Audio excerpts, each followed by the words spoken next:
September 7th, 1940. 8:12 p.m. A terraced house in Stepney, East End of London. The sound is not a bomb. It is a promise. It is a low, unceasing, multi-tonal drone. The sound of engines. Hundreds of them. Vibrating not just in the air, but in your teeth, in your bones. It is the sound of the Luftwaffe. And it is no longer distant. It is here. Eleanor Clark is kneeling in the dark, her body a shield over her 8-year-old son, Thomas. They are in the Anderson shelter, buried at the end of their small, soot-stained garden. The corrugated steel walls are cold, damp, and shaking. It smells of wet earth, boiled cabbage from a long cold dinner. And fear, it's just the guns. Thomas. Eleanor whispers. Her voice a strained, brittle thing.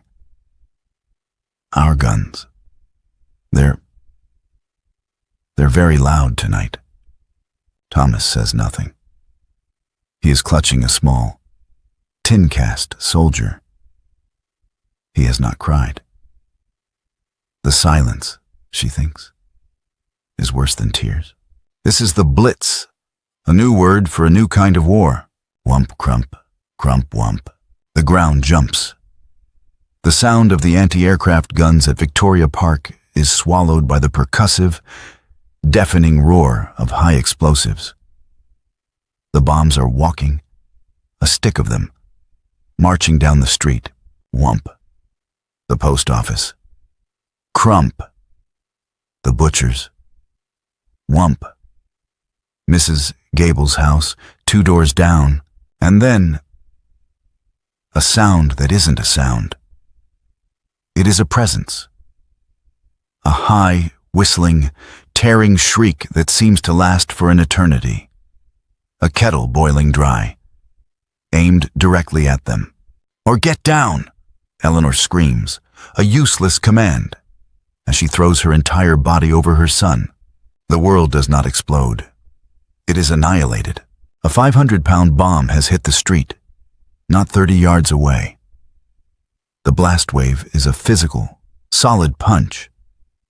It hits the Anderson shelter, which rings like a giant, cracked bell.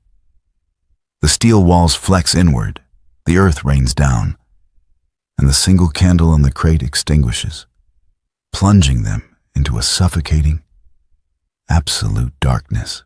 Eleanor can't breathe. The air is thick, choked with brick dust, cordite, and the sulfurous stench of a ruptured gas main. She can hear screaming. Not from Thomas. From outside. A long, thin wail that is cut suddenly short. She waits. 1 second. 10. Thomas, talk to me. Are you? Mummy, he whispers, his voice tiny and muffled. I lost my soldier. Hours later, the all-clear siren wails, a mournful, hollow sound. Eleanor pushes at the half-buried entrance. She crawls out, pulling Thomas after her. Their street is gone. It is not a street. It is a landscape from the moon. The houses are ripped open, their insides exposed like violated dolls' houses. Mrs. Gable's home is a smoking, 30-foot crater. Their own house, their home, is a skeleton. The front wall is missing. The roof is gone. Thomas's bedroom is open to the night sky, a sky still red and angry from 100 fires. An ARP warden, his face a mask of black soot, stumbles past. It's the docks, love. He coughs. They've set the whole bloody Thames on fire. This is just the beginning. Eleanor stares at the ruin. She looks at her son, his small hand gripping her coat, his face gray with dust. She thinks of the poster she saw at the library. A cheerful, sunny poster of a ship sailing to a bright, Golden Shore, Children's Overseas Reception Board. A chance for your children in the safety of the Dominions. She had dismissed it. Send her only son away, across an entire ocean, to strangers. It was an abdication. It was unthinkable. But as she stands in the rubble of her life, breathing the smoke of her burning city, a new, colder, more terrifying realization forms. Staying is unthinkable. Staying is a death sentence. The poster was not an invitation. It was an escape hatch. And she realizes, with a sickening lurch in her stomach, that she must now trade one terror for another. September 9th, 1940. 10 a.m. A local school hall. Stepney, London. The air smells of stale tea, boiled wool, and disinfectant. This is a rest center. It is a place for people who no longer have homes. Eleanor and Thomas are two faces in a gray, shuffling crowd of the dispossessed. They are the survivors of the street. They have a blanket, a cup of lukewarm tea, and what they stood up in. Thomas is sitting on a wooden bench, swinging his legs. He is quiet. Too quiet. He is in shock. He found his tin soldier in the rubble, its red paint blackened by soot, but he has it. He clutches it in his hand. Eleanor is not in shock.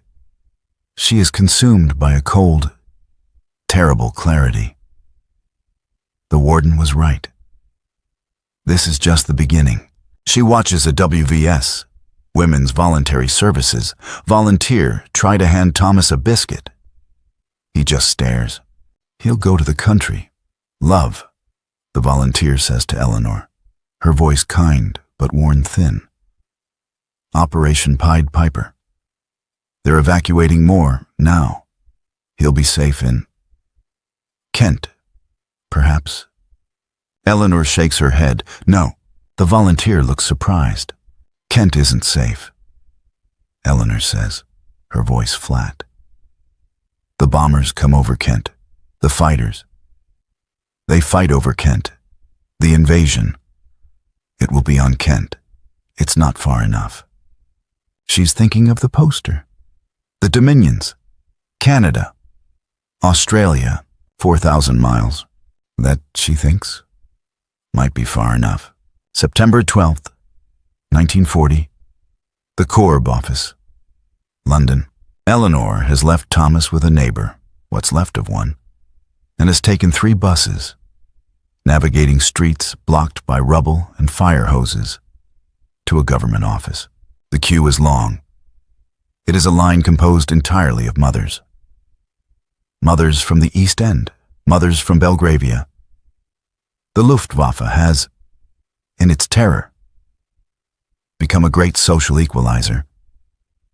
They all have the same look in their eyes, a mixture of desperation and profound, gut-wrenching guilt. She finally reaches the desk. A prim woman with spectacles looks up. Yes, I'm here about the scheme. The Children's Overseas Reception Board. For your child? The woman asks, as if she's booking a dentist appointment. My son, Thomas. He's 8. The woman slides a form across the desk. Form C-O-R-B-2. Fill this in duplicate. We need his medical history, his schooling record, a character reference from his headmaster. Eleanor stares at the paper. It is a form for shipping, for cargo. Name, Thomas Clark. Date of birth, April 10th, 1932. Distinguishing features. Eleanor's hand trembles. What does she write? A small scar on his left knee from falling off a bicycle. Smiles sideways. Hates carrots. She writes none. Reason for application. Her pen hovers. What is the reason? because the sky has fallen, because my street is a crater, because I am terrified he will be blown to pieces in a hole in the ground. She writes, for the child's safety, due to enemy action. The woman takes the forms. He will be medically assessed. If he passes, he will be placed on the waiting list. You will be notified when a sailing is arranged. You will not be told the name of the ship, nor the date of its departure, until 48 hours beforehand. Is that clear? Yes. Eleanor whispers. But where? Where will he go? The scheme operates with Canada, Australia, New Zealand, and South Africa. He will be assigned to a host family. A family? Who? What? What are they like? The woman looks at her, her expression not unkind, but impersonal. It is the face of wartime bureaucracy. They are strangers, madam. They are kind strangers, approved by our counterparts in the Dominion. They have offered their homes and their hearts to our guest children. You should be very grateful. They are his only hope, his only hope. The phrase lands like a slap. A stranger, 4,000 miles away, in a place called Canada, a place Eleanor has only seen on a newsreel, is her son's only hope of survival. She walks out of the office, her legs unsteady. She has just signed her son away. September 16th, 1940. Their cousin's flat, Battersea. Their own home is condemned. They are staying in a single, cramped room with her cousin. The nightly rhythm of the Blitz continues. The sirens, the drone, the thump of the guns, the crump of the bombs. They sleep in the cupboard under the stairs. The two of them. A blanket tacked over the door. Every night, as the explosions get closer, Eleanor feels the rightness of her decision. And every morning, when she sees Thomas playing quietly, his world shrunk to a 6-foot square patch of carpet, she is consumed by the wrongness of it. Then, the official brown envelope arrives. It is not a form, it is a summons. Thomas Clark has been accepted. A place has been allocated. He is to report to Euston Station, 14 hours, September 18th. He must bring one suitcase, not to exceed 14 pounds. He must have his gas mask. A label, CORB 9, will be provided at the station. It is 2 days away. Now, the madness begins. What do you pack? How do you pack an 8-year-old's life into 14 pounds? She packs the wool jumper his grandmother knitted. She packs his only other pair of shoes. She packs 2 pairs of socks, his toothbrush, and a bar of Pierre's soap. And she packs the letter. She has been writing it and rewriting it every night by candlelight. It is a letter to the stranger. It is the most important letter she will ever write. Dear Sir or Madam, you do not know me, but you have my son. His name is Thomas. I enclose a photograph of him. So you know him. He is a good boy. He is very brave. He is quiet, but he likes stories about animals. He does not like the dark. Not since. She dips her pen and crosses that part out. He is a good eater, but he does not like carrots. His father, my husband Robert, is a soldier in Africa. He does not know I am sending Thomas. There is no time to ask. Please, tell Thomas his father is a hero. He misses him.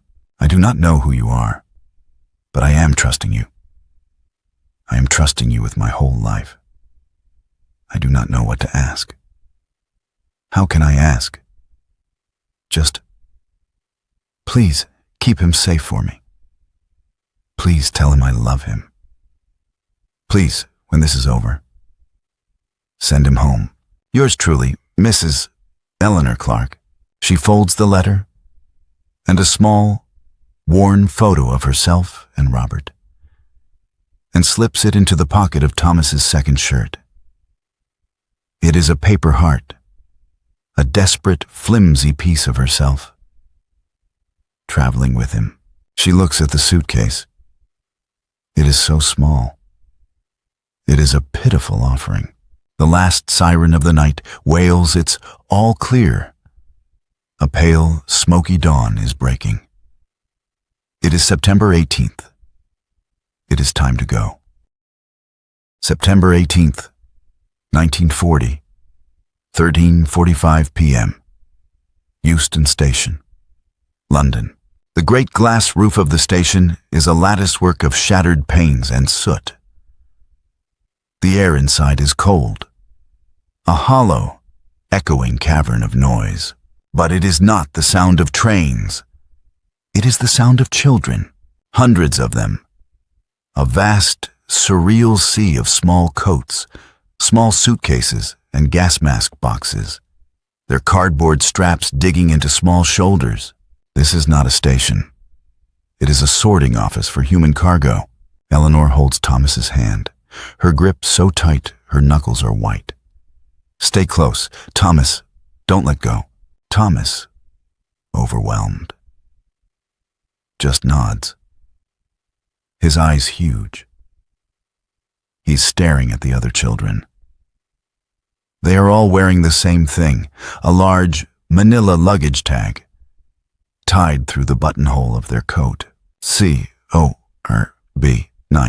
A brisk WVS volunteer with a clipboard and a bag of tags spots them. Clark, Thomas? She calls out, her voice echoing. Is this Clark? Thomas? Yes, Eleanor says. All right, he's for the red group. Here. She thrusts a tag at Eleanor. Fill in his name and your own. And this is his number. She points to a stenciled number, 814. Eleanor's hand shakes as she writes on the tag, Thomas Clark. Eleanor Clark, mother. He is no longer Thomas. He is 814. He is a guest child, part of a government scheme.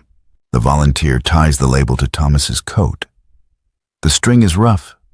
It is a final, impersonal act. He is branded. No. Through for medical, please, the volunteer says, already turning. Mind the line. We're on a schedule. Medical? Eleanor asks, alarmed. Just the knit nurse, dear. The woman calls over her shoulder. Can't be sending problems to the Dominions, can we? And the doctor for a final check. Keep moving. They are pushed into a line, a slow-moving, snaking queue of mothers and children. This is the moment of finality. Eleanor looks at the other mothers. She sees the faces of the East End, the same faces from the rest center. All are putting on the brave face, the British stiff upper lip. Now, Thomas. One mother in front is saying, her voice bright and brittle. You'll be on a grand adventure, like in the pictures. You'll be a proper little sailor. The boy, no older than Thomas, just stares at the floor. They shuffle past a nurse in a white apron, who parts Thomas's hair with two quick wooden implements, peers at his scalp, and says, Clear. They move to a doctor, who looks in his throat, listens to his chest for 5 seconds, and says, Fit. Thomas is not a child. He is livestock, being inspected before loading. The line moves toward the platform. Platform 8. A long, black steam train waits. The windows are covered in blackout paint. This is it. This is the moment. The train is not going to Canada. It is going to the port, Liverpool, perhaps, or Glasgow. They won't say. From there, a ship they will not be allowed to see. A whistle blows. Red Group, 814 to 900. This carriage, please. Mothers, on the platform. You do not board. Say your goodbyes now. The noise level rises. The brave faces begin to crack. A small girl starts to wail, clinging to her mother's leg. Don't make me go, Mummy. I'll be good. I'll be good. Eleanor feels her own throat close. Her stomach is a cold, hollow pit. She kneels. She's on the grimy, oil-stained platform of Euston Station. The smell of coal smoke and steam fills her lungs. Thomas, she says, her voice a desperate, urgent whisper. She pulls him into her, crushing him. She can feel his small, sharp shoulders through his coat. I love you, she says, the words tearing at her. I love you so much. You be a good boy. You be brave for me. You are my brave boy, Mummy. He whispers back, his arms locked around her neck. I don't want to go. I want to stay with you. I know, my darling. But you can't. This is the most terrible truth she has ever had to speak. It's not safe here. You are going on an adventure. The lie tastes like ash. She pulls back. She fumbles in her pocket, her hand shaking. She presses a small, foil-wrapped bar of chocolate into his hand. It was her entire week's ration. This is for the train. Don't eat it all at once. She kisses his forehead, his cheeks, his nose. She's trying to memorize the feel of his skin, the smell of his hair. Move along, dear. A voice, sharp. A WVS volunteer is at her elbow. He has to board. The train won't wait for Hitler. Eleanor stands. She has to physically unpeel her son's fingers from her coat. Mummy. His voice is sharp now, panicked. The volunteer lifts him, easily, like a parcel, and hands him up the carriage steps to another volunteer inside. No, Mummy. The door slams shut. A heavy, final wooden thud. Eleanor is left on the platform. She stumbles to the window, her hand flat against the cold, dirty glass. She sees Thomas's face, a pale oval in the gloom of the carriage, his hands and forehead pressed against the glass from the other side. His mouth is open, but she cannot hear him. He is crying. His face is a crumpled, terrified mask of tears. The train jerks. A violent clank as the couplings engage. This is the moment. The unthinkable act is done. She has saved her son from the Blitz. She has put him on a train, to put him on a ship. And she knows, as every mother on that platform knows, what is in the Atlantic, the wolf packs, the U-boats. She has just traded the Luftwaffe for the Kriegsmarine. She has traded the certainty of bombs for the gamble of torpedoes. Her son's life, which she has held in her hands for 8 years, is now entirely, terrifyingly, in the hands of 2 strangers. A Royal Navy escort she will never see, and a host family. 4,000 miles away, in a place called Canada, whose name she does not know, whose face she has never seen, and to whom she has entrusted her entire world. Via a paper label tied to a button, a guard's whistle shrieks. The train groans, hisses, and begins to move. Eleanor runs. She runs along the platform, her hand still on the glass, her eyes locked with his. The train picks up speed. His face slides past hers, past the next window, past the next. Then he is just a small, pale smudge in a dark carriage. Then he's gone. Eleanor stops, gasping. her lungs burning, alone on the emptying platform. The train's red tail light disappears into the smoke of the tunnel. September 19th, 1940, 05:30 a.m. A blacked-out dock, Liverpool. The train journey was a blur of darkness, punctuated by the crying of younger children. Thomas, number 814, did not cry. He sat, his small suitcase on his knees, his tin soldier in his hand.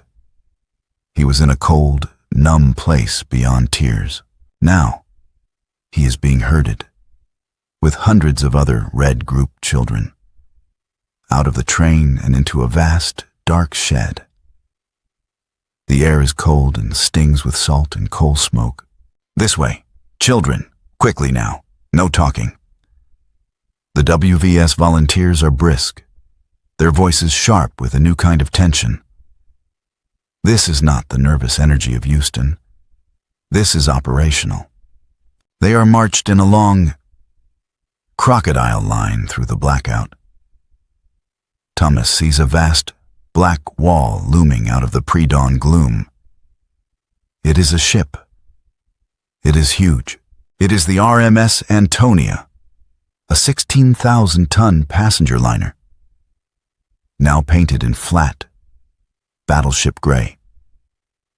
Her portholes are covered, her decks are crowded with new, strange-looking anti-aircraft guns. Up the gangplank! Move! Move!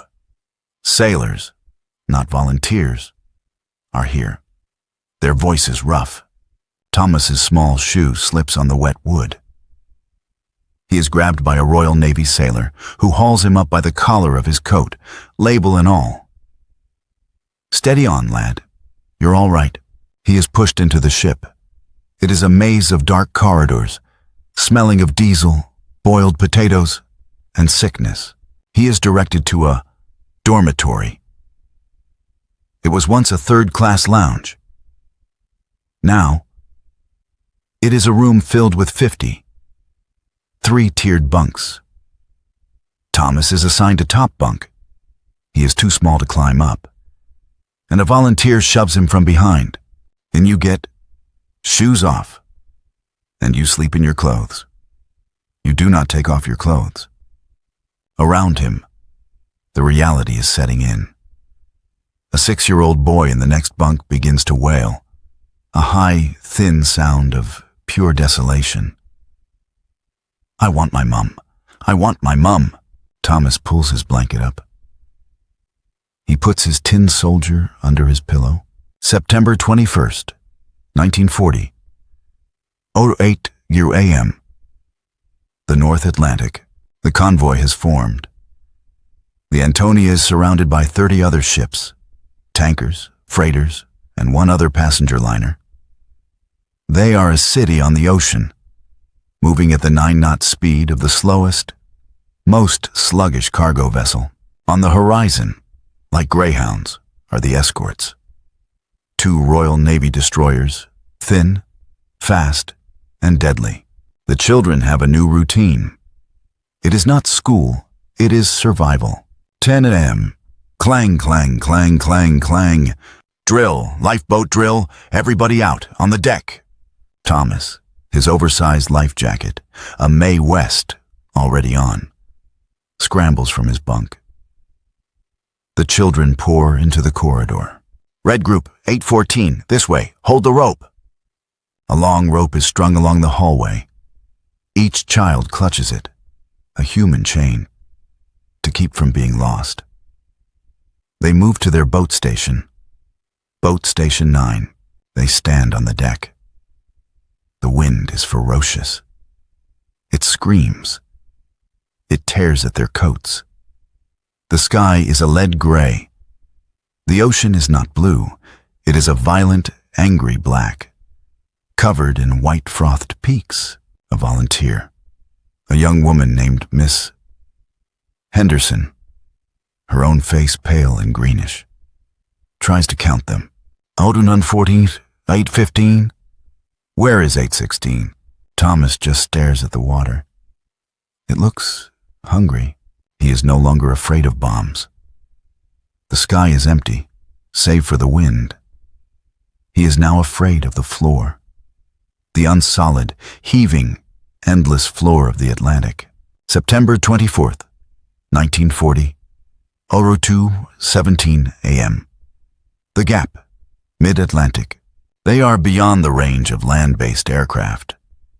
This is the Wolfpack's playground, miles away, in the dark. Kapitänleutnant Otto Kretschmer in U-99 is staring through his periscope. He is not a monster. He is a professional. He is a tonnage king. He has been stalking this convoy, SL-46, for 2 days. His hydrophone operator has been listening. The Antonia, her high-speed passenger line turbines are a distinct, tempting sound. But a fat, slow tanker, the MV Jervis Bay, is closer. Kretschmer gives the order. Rohr 1, los, on the Antonia. Thomas is asleep. His sleep the deep, exhausted slumber of chronic seasickness. He is woken not by a sound, but by a feeling, a deep, wet, percussive thud that vibrates through the entire 16,000-ton hull, as if a giant hand has punched the ship from below. The Antonia groans. Then clang, clang, clang, clang, clang. This is not a drill. The screaming starts. Children, tangled in blankets, falling from bunks in the pitch black. The ship's engines have stopped. The silence is terrifying. Get your jackets, on deck, now, hold the rope. Miss Henderson's voice is high, cracking with pure panic. Red Group, hold the rope. Thomas is grabbed, shoved into the line. The corridor is tilted. They are running uphill. They burst onto the deck. The scene is not from a war film. It is from an epic of hell. The night is no longer dark. A mile away, the MV Jervis Bay has been hit. It is an inferno. A colossal roaring pillar of fire that turns the black ocean and the low-slung clouds a bright, demonic orange. Thomas sees it. The entire convoy is lit up. He sees the other ships, black silhouettes, scattering. He sees the destroyer on the horizon, its signal lamp flashing ... Foom, a star shell explodes high above, bathing their own deck in a cold, merciless magnesium-white light. They see us, a sailor screams. The Antonia is a lit stage. Foom, foom, foom. The destroyer is dropping depth charges. The explosions are even bigger than the bombs. They are under them. The ship jumps in the water, rattling their teeth. Thomas is clutching the rail. He is watching another ship, full of men, burn. He is watching the ocean, on fire, and he realizes, with the 8-year-old's simple, devastating logic, what his mother has done. She put him here. She did not save him. She has rolled the dice. His life depends on a Kapitänleutnant deciding to shoot at a tanker, and not at him. It depends on a 20-year-old Royal Navy boy being faster at his depth charge controls than a German is at his torpedo tubes. For 10 days, the Antonia zigzags. For 10 days, the children sleep in their life jackets. September 28th, 1940, 11:00 a.m. Pier 21, Halifax, Nova Scotia, Canada. The ship is quiet. The engines are off. The children are herded onto the deck. They do not see a gray ocean. They see land. It is vast, green, and solid. The sun is shining. The water in the harbor is calm and blue. They are led down the gangplank. A shuffling, pale, exhausted line of guest children. They are numbers. They are cargo. They are survivors. Thomas steps onto the dock. The dock does not move. The blessed, solid, unmoving dock. He is in a vast hall, larger than Euston. It is noisy, but the voices are different. They have a strange, twanging sound. Canadian. Women in Red Cross uniforms are handing out milk and donuts. Thomas is put in another line. CORB. 9. Red group. He waits. His 14-pound suitcase in one hand, his tin soldier in the other. At the end of the hall, a woman and a man are standing. They look different. They are wearing bright, warm clothes. The man is not in uniform. A Canadian official is looking at a piece of paper. Clark, Thomas.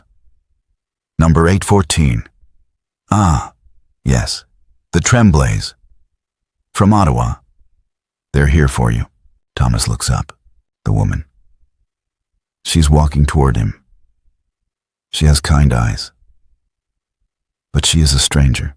She kneels, just as his mother did. But she is not his mother. Hello, Thomas, she says, her voice soft with a strange, high sound. My name is Anne. This is my husband, David. We've been waiting for you. Welcome to Canada. Thomas just stares. He has crossed an ocean. He has survived the Blitz and the U-boats. Now, he faces the last, and perhaps most terrifying, stranger of all. September 28th, 40. 11:05 a.m. Pier 21, Halifax, Nova Scotia. The woman, Anne Tremblay, does not touch him. She just kneels, respecting the invisible. 14-pound, suitcase-sized barrier around him. She is a stranger. She is not his mother. Her hair is a different color. She smells faintly of soap and a different kind of food. Not of coal smoke and stale tea. You must be so very tired, she says. Her voice is gentle. Thomas says nothing. He cannot. His throat is locked. He has not spoken, not really. In 10 days. He just grips his tin soldier. The black sooty paint is flaking off in his hand. We have a room for you, Thomas. The man, David, says. His voice is deep and calm. He's not trying to be a father. He is just there. It's got a wooden bed and a window that looks out on a big green tree. There are no guns in Ottawa. No guns, no bombs, no wump crump. The concept is so foreign, so vast, that Thomas cannot process it. He is still on ship time. He is still waiting for the clang, clang, clang of the alarm bell, and Tremblay sees his hand, the one clutching the soldier. He looks like a very brave soldier, she says. He's come a long way. Thomas looks at her. His eyes, for the first time, focus. His name is Robert. Thomas whispers. His voice is a dry, cracked sound. It is the first time he has said his father's name. Anne's face does not pity him. It understands. A small, sad smile touches her lips. Robert, she repeats. That's a very fine name. Well, shall we see about getting Robert and you something warm to eat? I think we have hot chocolate. Hot chocolate, not watery tea, not powdered milk. The official is stamping his paper. Processed. He is no longer COORB. Number 814. He is, once again, Thomas Clark. David Tremblay reaches down. He does not grab the suitcase. He simply holds his hand out. May I, son? He asks. Thomas, out of a reflex he did not know he had, hands over the 14-pound case. The weight is gone from his arm. Anne stands up. She holds her hand out, not to grab his, but just to offer. It's a long drive to the train, she says. We'll go together. Thomas looks at her hand. It is a stranger's hand. He looks at her face. It is a stranger's face. This is his hope. This is the only hope his mother had. A woman in a nice coat, in a quiet, sunny building, in a country that is not on fire. He thinks of his mother, Eleanor, 4,000 miles away. He pictures her in the Anderson shelter, in the rubble. He pictures her face on the platform, running, crying, disappearing. He has done the impossible. He has survived the bombs. He has survived the ocean. He has crossed the dark. Now, he must do the one last thing she asked him to. He must be brave. He takes a small, shuddering breath. He slips his small, grimy hand into Anne Tremblay's. It is warm. He has landed. He is safe. And he is, in a way he cannot even understand, more lost and more lonely than he has ever been in his entire life.